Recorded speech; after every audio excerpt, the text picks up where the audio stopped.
Welcome to వేద home recipes. రెగ్యులర్గా ఎప్పుడూ ఒకేలా కాకుండా కోడిగుడ్డు కూరని ఒక్కసారి ఈ పద్ధతిలో చేసి చూడండి. రైస్ రోటీలోకి చాలా బాగుంటుంది.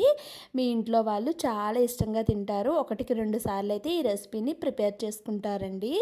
దానికోసం నేను ఇక్కడ స్టవ్ వెలిగించి ఒక పాన్ పెట్టుకుంటున్నాను. ఇలా వెడల్పుగా ఉన్న పాన్ పెట్టుకోవాలండి. దీంట్లోకి ఒక 2 టేబుల్ స్పూన్ల వరకు నూనెని వేసుకున్నాను. నూనె అయితే కాస్త ఎక్కువే పడుతుందండి. దీంట్లోకి కొంచెం జీలకర్రను వేసుకున్నాను. జీలకర్ర బాగా ఫ్రై అయిన తర్వాత ఒక చిన్న ఉల్లిపాయని చిన్న చిన్నగా కట్ చేసి వేసుకున్నాను.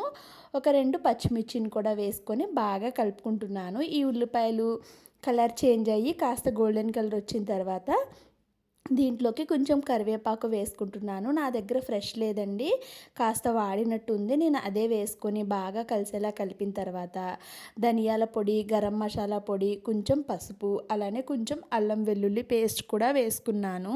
అల్లం వెల్లుల్లి పేస్ట్ ఫ్రెష్ది వేసుకోవటం వల్ల టేస్ట్ అయితే చాలా బాగుంటుందండి. ఇప్పుడు మొత్తం అన్నీ కలిసే విధంగా కలిపేసి ఇక్కడ నేను ఒక టమాటోనైతే మిక్సీ పట్టుకున్నానండి. మిక్సీ పట్టుకున్న టమాటో పేస్ట్ని మొత్తాన్ని వేసేసుకొని బాగా కలిసేలాగా కలిపేసుకున్నాను. కలుపుకున్న తర్వాత దీంట్లోకి కళ్ళుప్పు వేసుకోవాలండి. కొంచెం కళ్ళుప్పు, అలానే ఒక టేబుల్ స్పూన్ వరకు కారాన్ని కూడా వేసుకున్నాను. వేసుకొని మొత్తం అంతా కలిసేలాగా బాగా కలిపేసుకొని మూత పెట్టి దీన్ని ఒక 2 నిమిషాల పాటు సిమ్ ఫ్లేమ్లోనే కుక్ చేసుకోవాలి. ఈలోగా మీ అందరికీ ఒక చిన్న రిక్వెస్ట్ అండి. ఛానల్ని కొత్తగా స్టార్ట్ చేశాను. వీడియోస్ కనుక మీకు నచ్చినట్టయితే ప్లీజ్ లైక్ చేయండి, అలానే ఛానల్కి సబ్స్క్రైబ్ అయిపోండి. చూడండి, కాస్త ఆయిల్ బయటికి రిలీజ్ అవుతుంది కదా, బాగా ఫ్రై అయ్యి. ఇప్పుడు దీంట్లోకి ఒక 2 టేబుల్ స్పూన్ల వరకు పెరుగును వేసుకుంటున్నాను. పెరుగు వేసుకోవటం వల్ల ఫ్లేవర్ అయితే చాలా బాగుంటుందండి.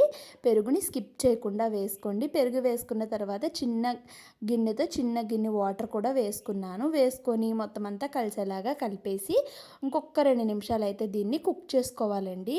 ఈ స్టేజ్లోనే సాల్ట్ చెక్ చేసుకోండి. ఒకవేళ మీకు ఉప్పు సరిపోకపోతే ఇంకాస్త ఉప్పునైతే ఇప్పుడే వేసేసుకోండి.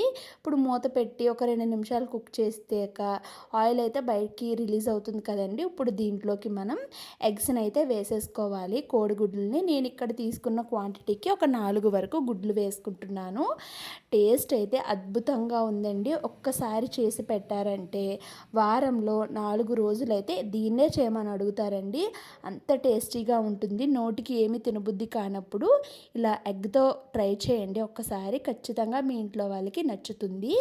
దానిపైన కాస్త కొత్తిమీరని జల్లుకొని నేను మూత పెట్టి ఒక 2 నిమిషాలు కుక్ చేసుకున్నాను. కొంతమందికి ఆఫ్ బాయిల్ తినడం ఇష్టం ఉంటుంది కదండి. అలాంటి వాళ్ళు ఇంకా డైరెక్ట్గా స్టవ్ ఆఫ్ చేసుకొని సర్వ్ చేసుకోవచ్చు.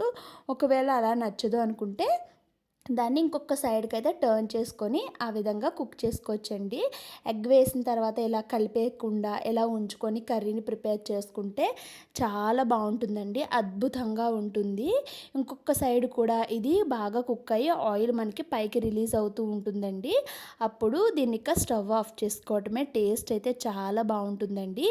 ఇది రైస్లోకి, రోటీస్లోకి చాలా టేస్టీగా ఉంటుంది. ఒక్కసారి మీకు ఈ ఎగ్ కర్రీ ఎలా అనిపించిందో ఖచ్చితంగా కామెంట్ చేయండి. వీడియో నచ్చితే లైక్ చేసి ఛానల్ని కొత్తగా చూస్తున్న వాళ్ళు ప్లీజ్ సబ్స్క్రైబ్ చేసుకోండి. Thanks for watching.